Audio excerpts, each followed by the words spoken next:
All right, good Saturday morning, everybody. This is the Iceman here on the Jeffrey Rose YouTube channel, and I want to talk a little bit today about TNA wrestling and where they're headed and sort of what they really should be doing to improve their promotion. I mean, since TNA came around in 2002, they began and had their own identity. Um, it was a wrestling promotion that we had an alternative to watch. It just started growing. By no means were they really, you know, there to compete with the WWE at this point in time. They needed to get an identity on their own. They needed to prove to people and let people know who they were, and and they started to do so. Since their inception, we had Jeff Jarrett, the founder of TNA, and granted, he was the king of the mountain in TNA for so many years, holding the NWA title and really being a big draw in TNA. And one of the biggest things about TNA from any other promotion was they had the six-sided ring.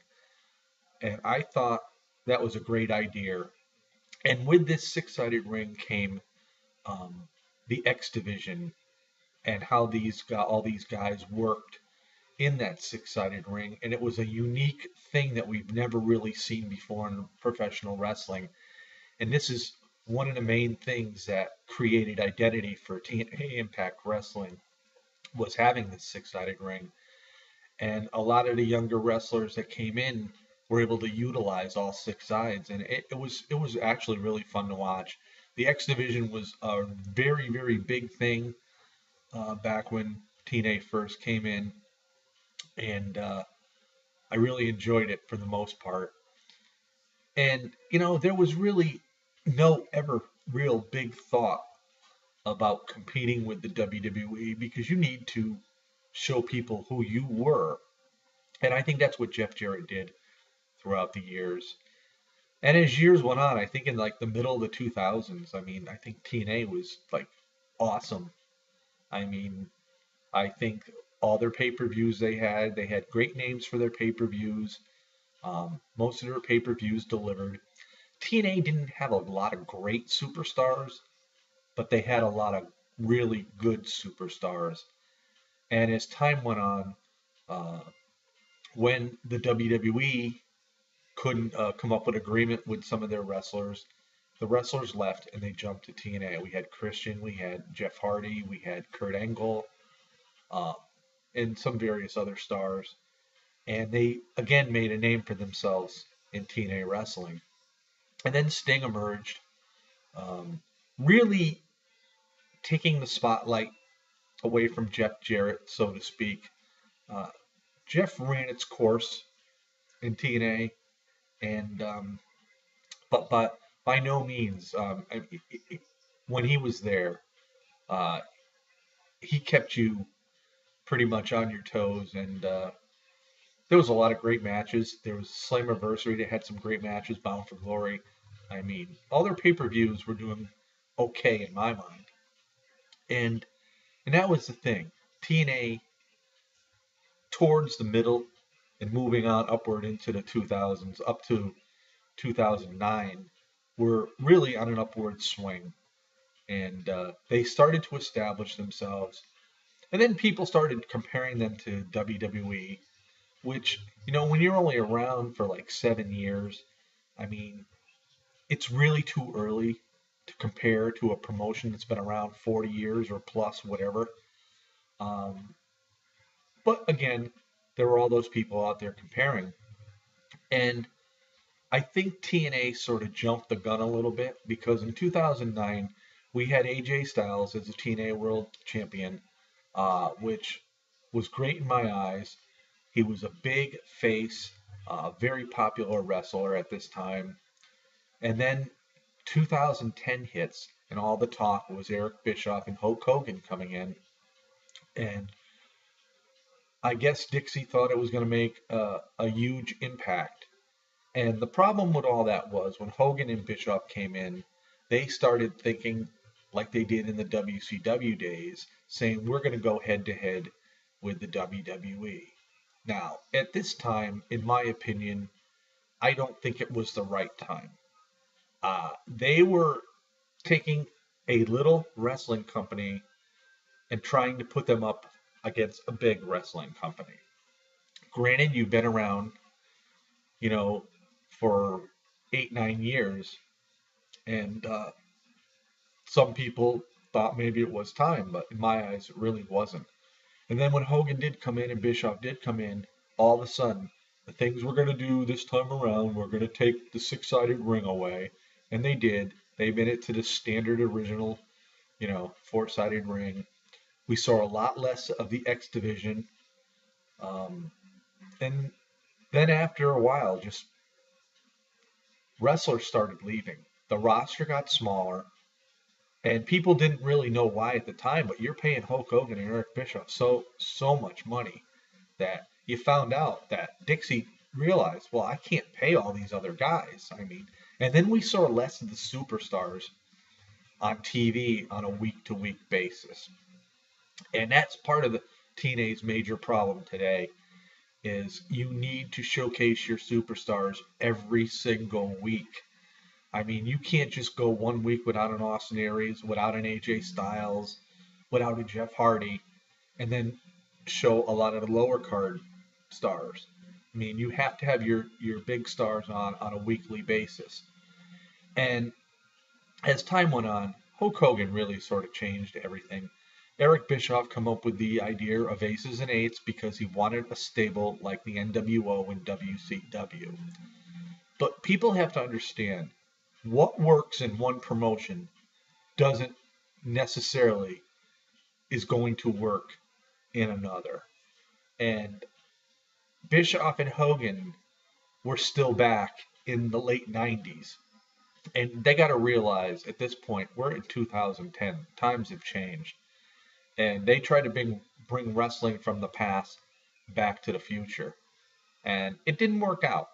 And I told a number of people with Hogan and Bischoff coming, I just didn't think it was a good thing because I knew they were going to change the way TNA's direction was going, and they certainly did. And that's why TNA is where they are today. I think what TNA needs to do going into the new year is go back to their old roots. Bring back the six-sided ring. Get that X division going again. Get a number of stars on your roster. They don't have to be superstars, but they can be stars that, we've heard of. Get that X division going once again. And also, I mean, you have the X division champion, you have the TNA Knockouts champion, and you have the TNA World champion and the TNA Tag Team champions. You need another belt. So bring on a TV champion, have this TV champion defend his belt every single week on your 2-hour show. And then what you need to do is a little less of your segments and show more professional wrestling. And this is what they did in the past before the Hogan Bischoff era. And that's what TNA really needs to do today. And, a lot of people are complaining AJ Styles won the title at Bound for Glory. And now he got stripped of the title and he's gone. And we probably won't see AJ probably till well after the first of the year. It's either I'm looking probably in January or possibly February. Hopefully it's January. It all depends when this tournament ends to crown a new champion. AJ will come back. He'll come back with the TNA belt. There'll be another TNA champion. They're going to collide. And then we're going to come out with one TNA World Heavyweight Champion. And people are focusing on, well, didn't the WWE do this with CM Punk when he left for a week and he came back and there was Cena and there was Punk both holding the WWE title? It doesn't matter what the WWE did. This is now going to be a new era for TNA.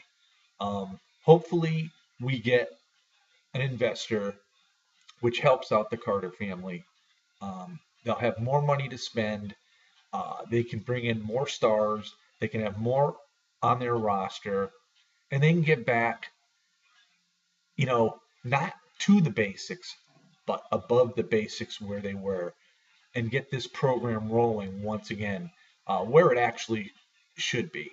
Um, they not need to look to compete with the WWE. They need to worry about themselves only.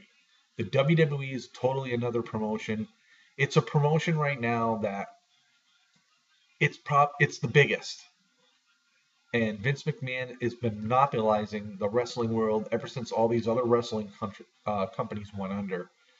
And so you need to stay out of that focus of trying to compete with WWE and just worry about TNA Impact Wrestling itself. Do the best you can with that promotion without thinking about the WWE. Don't worry about who's doing what in the WWE and what they're doing on their pay-per-views. Focus on what you want to do on your pay-per-views and be original and go back to the basics like you did when you first started. And I think if TNA does this with a good investor and the money being spent well on getting superstars back to get another huge roster like they used to have, and then going back eventually to their monthly pay-per-views, I think TNA is going to be a company that we all can be proud of. And I, for one, am hoping that they do this. I am. I've never hid my opinion on this. I like the WWE. I love all wrestling, and TNA has been something that it's got a place in my heart that I don't want to see it go away, because after 11 years of watching TNA, I think it would be a major disappointment in my eyes for a wrestling company, or I should say another wrestling company, go under because they're trying to compete with the WWE and Vince McMahon. Nobody's going to have that kind of money to spend like the McMahon family does. And like I said, you need to focus on your own promotion and not worry about what the other promotion's doing. So hopefully, TNA will end up doing this. And again, we can once sit back and watch and say, wow, this was a damn good show. Because I really think it can happen with the right people behind it. And we'll just have to wait till the first of the year just to see, you know, what happens with TNA. And, then we can reassess it again after that. So by no means, by AJ Styles being gone, it doesn't mean that Styles is unhappy with TNA. I just think it's part of a storyline. Uh, and I think it's a good storyline by Dixie Carter. But again, we'll just have to wait and see. TNA, go back to your roots, go back to your basics. Basics. Bring back that six-sided ring. Bring back the X Division. Add a TV title that we're going to see on a weekly basis, and really start energizing the fans, because I know you can do it. You have the ability to do it. It's just whether you want to do it or not. So this is the Iceman on this Saturday. Peace out, everybody, and enjoy your day. See you soon.